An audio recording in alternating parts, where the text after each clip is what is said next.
Le rond-point de la place Gambetta à Orléans. 10 000 véhicules jour en moyenne. C'est un axe stratégique, un point névralgique pour mesurer la qualité de l'air. Les capteurs de l'IGR y sont installés depuis 20 ans.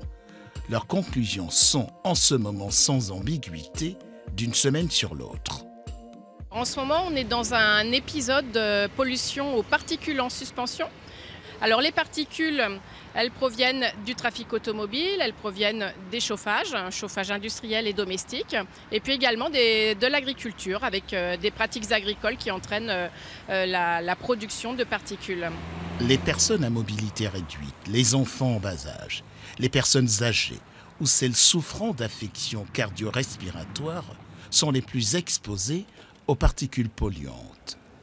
Au siège de l'IGR à Saint-Cyr-en-Val, des cartes racontent un pic de pollution apparu la semaine dernière. On peut voir que sur les zones de la région, on était aussi à des concentrations élevées en particules. Donc on avait comme une situation quand même très défavorable aux particules sur l'ensemble de la région, mais avec seulement un département qui a dépassé le seuil d'information, le Loiret.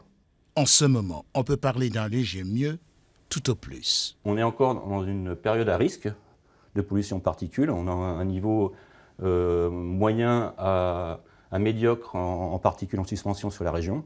Normalement, on attend quand même une amélioration pour jeudi, puisqu'une perturbation devrait arriver depuis l'océan et donc lessiver l'atmosphère et faire baisser les concentrations en particules.